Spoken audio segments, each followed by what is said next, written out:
I Massachusetts? reserve. You reserve? We're Gentleman from prepared to Georgia? close. We're prepared to close. Gentleman from Massachusetts? I yield myself the remaining time, Mr. Speaker. Without objection.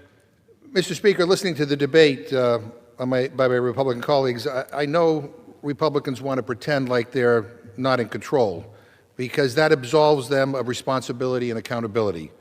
They don't want to own their own record because they know their record sucks.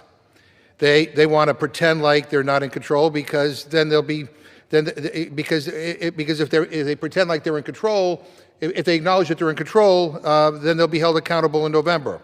Now look what they've promised and compare it to what they've done so far. Tax breaks for billionaires. They make sure their big donors are taken care of while they screw over regular people. $40 billion to Argentina, hurting our farmers and ranchers, importing more beef from South America, bombing Venezuela, threatening to invade NATO allies. Meanwhile, prices are not down, prices are up because of their stupid tariffs and lousy economic policies. They promised to release all the Epstein files. They still haven't done that. In fact, they're covering up for the President of the United States. And people are struggling more than ever because Trump's economy sucks. They are making it easier for the elites, easier for the billionaires, easier for the Epstein class, and harder for everybody else.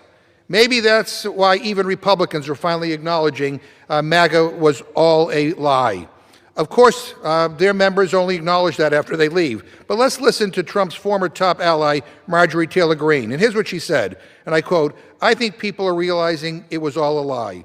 It was a big lie for the people. What MAGA is really serving in this administration, who they're serving is their big donors," end quote. Look at who Republicans have helped. They have been in charge for a year. They've helped big oil. They've helped big banks. They've helped big tech. Look who was in the front row at Trump's inauguration. Billionaires. That's all he cares about. And look at their promises to go after, quote, the worst of the worst when it comes to immigration. Another broken promise. Stephen Miller and Kristi Noem are not going after the worst of the worst. They're going after kids, VA nurses.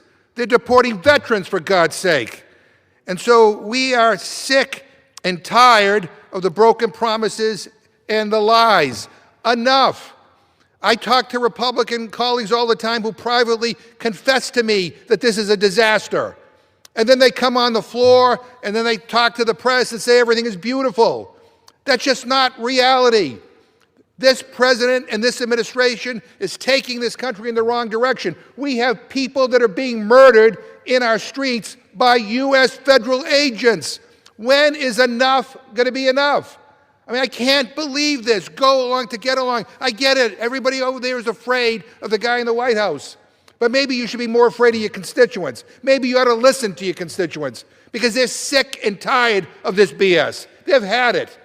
They want Congress to be a body that fights for them, that fights to improve the quality of life for average people. They want this body to be a place where we debate important issues passionately and we skip all the crazy debates we have on trivial matters. We can do so much better. We can do so much better. But it requires, my friends on the other side of the aisle, to kind of grow a spine, to stand up and to say and do the right thing. This is nuts what's happening. People being murdered in our streets, federal agents crashing into people's homes without a judicial warrant, former off-duty police officers being detained by ICE. I mean, you know, people with brown and black skin being detained routinely by ICE. This has to stop. And Mr. Speaker, I urge all my colleagues to vote no on this rule. Let's get to the negotiating table. Let's do something to reel in this out of control agency. But going along to get along is no longer an option. I yield back my time. Gentlemen.